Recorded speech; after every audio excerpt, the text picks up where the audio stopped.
అలాగే ఇంకొక co founder అయిన డేటమ్ ఇంటెలిజెంట్ మేడం మాట్లాడతారు శివగారి గురించి, మా కంపెనీ ఎక్స్పీరియన్స్ గురించి. శివగారు వచ్చారు ఒకసారి, అక్కడ చూసి మాకు అది కరెక్ట్ ప్లేస్ కాదు, కొన్ని చేంజెస్ చేయాలి అని చెప్పారు. అయితే కాంట్రాక్ట్ కొంచెం టెన్యూర్ వరకు ఉంది, ఒక 6-7 మంత్స్ వరకు ఉంది. సో వెంటనే చేంజ్ చేయలేము అని చెప్పారు. కాకపోతే అప్పటికి ఆ 6-7 మంత్స్ వరకు మనం సస్టైన్ అవ్వాలి అని అంటే తను కొన్ని చేంజెస్ ఇమ్మీడియట్గా చేయమని చెప్పారు. అవి మేము వెంటనే ఇంప్లిమెంట్ చేశాము. అక్కడి నుంచి మాకు చేంజ్ అనేది కనిపించింది. ఆ తర్వాత ఇంకా మేము ప్రతి చిన్నదానికి కూడా తనని ఒక ఒపీనియన్ అడగడము, తర్వాత తను చెప్పిన ప్రతి విషయం మేము పాటించడం జరిగింది. అండ్ మాకు అలాగే రిజల్ట్స్ కూడా వచ్చాయి.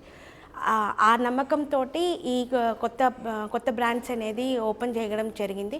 తనే మేము ప్లేస్ చూపించాము, తను ఎలా చేయాలి, ఎలా ఉండాలి, వాస్తు ప్రకారంగా మేము ఎక్కడ కూర్చోవాలి, తర్వాత ఎంప్లాయీస్ ఎటువైపు కూర్చుంటే బాగుంటుంది, ఇంకా మనకు అభివృద్ధి చెందడానికి ఇంకా ఎక్కడ ఏమేమి చేయాలి అనేది తనే మాకు సజెషన్ ఇచ్చారు.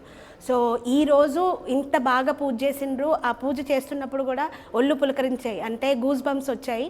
సో అదే ఒక పాజిటివిటీ. అండ్ నిజంగా దేవుడి ఆశీర్వాదం అయితే కంపల్సరీగా ఉంది. అండ్ ప్రతి చిన్న కష్టంకి మా కీర్తి ఉంది, మమ్మల్ని నడిపేది మాత్రం కీర్తి. సో తన ధైర్యం ఏంటంటే శివగారు చెప్పిన మాటలు, నేను కంపల్సరీగా మీకు ఇంకొక నెక్స్ట్ సెకండ్ ఇన్నింగ్ ఇస్తాను అని చెప్పింది. సో తను చెప్పారు కాబట్టి తిను యాజ్ ఇట్ ఈస్గా మన దగ్గర ఉన్నాయా లేదా అనేది కూడా చూసుకోకుండా కంపల్సరీగా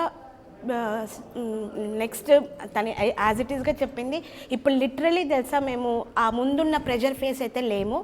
ఇప్పుడు చాలా కామ్ అండ్ కంపోజ్డ్ ఉన్నాము. నెక్స్ట్ విజన్ ఏంటనేది కూడా మాకు తెలుస్తుంది. So literally we are very thankful to Pujari గారు. థ్యాంక్ యూ అండి. అలాగే ఈ ఫ్లోర్ ఎంటీ ఫ్లోర్ ఉంది, ఇప్పుడు ఇక్కడ కూడా లేదు. దీన్ని మొత్తం ప్రతి ఇంచుగా కూడా సైంటిఫిక్గా క్యాలిక్యులేషన్ చేసి మేనేజర్ క్యాబిన్ ఎక్కడ ఉండాలి, హెచ్ఆర్ క్యాబిన్ ఎక్కడ ఉండాలి, సీఈఓ ఎక్కడ కూర్చోవాలి, ఆ విధంగా ఎంట్రీ ప్లాన్ చేసి ప్రతి ఒక్కటి కూడా చేయడం జరిగింది. ఇంకొకటి మనం చేసే ఆస్ట్రో వాస్తు ఏంటని చాలామంది అడుగుతుంటారు. ఆస్ట్రో వాస్తు ఏంటంటే యొక్క కంపెనీ ఓనర్కి అక్కడ ఉన్నటువంటి ఆఫీస్లో ఉన్నటువంటి ప్లేస్, రూలింగ్ ప్లానెట్స్ని 2 కంబైన్ చేసి మనం చెప్తాము. ఇదేనండి ఆస్ట్రో వాస్తు అంటే. అలా చేయడం ద్వారా రిజల్ట్ అనేది 100%గా ఉంటుందన్నమాట.